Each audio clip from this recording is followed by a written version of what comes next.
Hello children, இன்னைக்கு exercise 2.2ல objective type questions full-ஆ பார்க்க போறோம். அதாவது 16ல இருந்து 20 sums வரைக்கும் பார்க்க போறோம். First sum பாருங்க, 16th sum. 2 days is equal to dash hours ன்னு கேட்டிருக்காங்க. இப்போ daysல இருந்து நம்ம hours convert பண்ண போறோம். நமக்கு daysக்கும் hoursக்கும் தெரிஞ்ச relation என்னன்னு பார்த்தீங்கன்னா 1 day is equal to 24 hours ன்னு நமக்கு தெரியும் இல்லையா? ஸோ இப்போ 2 daysக்கு நம்மளுக்கு கேட்டிருக்காங்க. நம்ம கொடுத்துருக்க நம்பர் வந்து டேஸில் இருக்குது. டேஸ்லேருந்து ஹார்ஸ்க்கு கன்வெர்ட் பண்ண போகிறோம்னா ஜம்பிங் ஃபார்வர்ட்னா மல்டிப்ளை பண்ணணும் 2 into 24. So that is equal to 2 into 24 is 48 hours. So அது நம்மளோட ஆப்ஷனில் எங்கே இருக்குன்னு பார்த்தா B option 48 hours. That's all. இப்போ அடுத்த சம் பாருங்கள், 3 weeks is equal to dash days.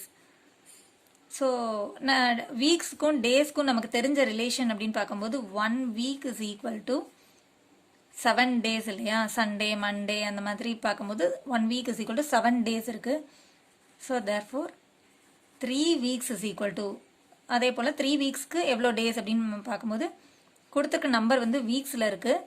வீக்கில் இருந்து டேஸ்க்கு கன்வெர்ட் பண்ண போகிறோம். So forward jumping 7. So 3 into 7 or 7 into 3. that is equal to 7 3s are 21 days இருக்கு. ஸோ அது நம்மளோட ஆப்ஷனில் ஏ ஆப்ஷன் 21 days. ஓகே, அடுத்த சம் பாருங்க, number of ordinary years between 2 consecutive leap years.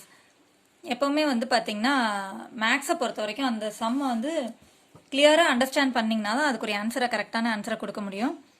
Number of ordinary years between 2 consecutive அடுத்து இருக்கிற leaf years அப்படின்னு அர்த்தம். 2 consecutive leap yearsக்கு நடுவில் பிட்வீன் எத்தனை ஆர்டினரி இயர்ஸ் இருக்குன்னு கேட்குறாங்க. Number of ordinary years between 2 consecutive leap years. நம்ம எப்போவுமே படிச்சிருக்கோம் leap year comes once in 4 years அப்படின்னு படிச்சிருக்கோம். ஆனால் இப்போ இந்த கொஸ்டின் வந்து வேற.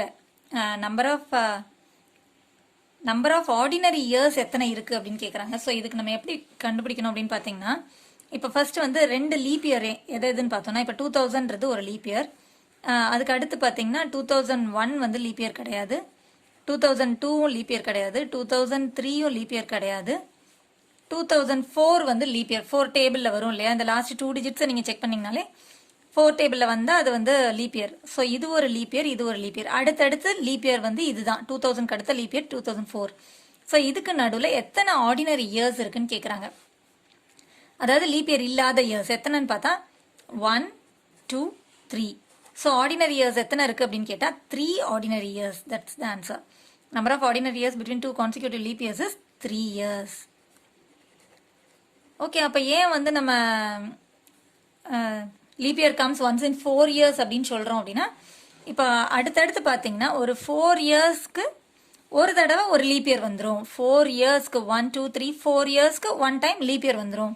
இப்போ அதுக்கு அடுத்து பார்த்தீங்கன்னா 2005 கிடையாது, 2006 வந்து லீப் இயர் கிடையாது, 2007 லீப் இயர் கிடையாது, 2008 வந்து லீப் இயர். ஸோ நெக்ஸ்ட் 4 yearsல ஒரு லீப் இயர் இருக்குது அப்படின்னு அர்த்தம். Leaf year comes once in 4 years. So அந்த கொஸ்டின் வேறு. இப்போ இந்த கொஸ்டின் வந்து வேறு, எத்தனை ஆர்டினரி இயர்ஸ் இருக்குது அப்படின்னு கேட்டிருக்காங்க. ஸோ அந்த கிளியராக அண்டர்ஸ்டாண்ட் பண்ணி நீங்கள் ஆன்சர் பண்ணிங்கன்னா தான் கரெக்டான ஆன்சரை கொடுக்க முடியும். இப்போ அடுத்த கொஸ்டின் பாருங்கள்,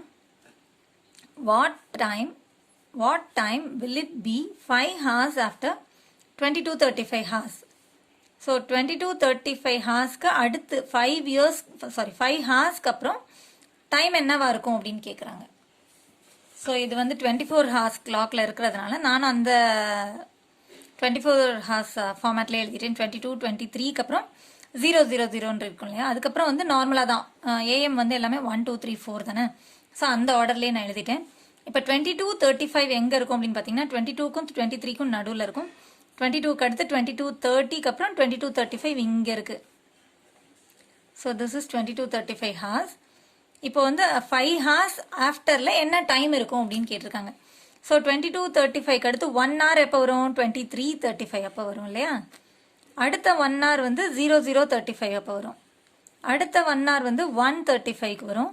அடுத்த 1 hour வந்து 2:35க்கு வரும். அடுத்த 1 hour வந்து 3:35க்கு வரும்.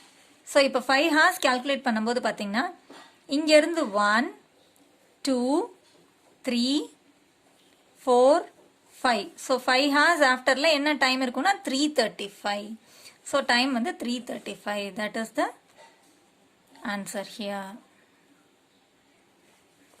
இப்போ அடுத்த சம் பாருங்க. 2.5 years is equal to dash months அப்படின்னு கேட்டிருக்காங்க. ஸோ இயர்ஸில் கொடுத்துருக்காங்க, மந்த்ஸில் கேட்டிருக்காங்க.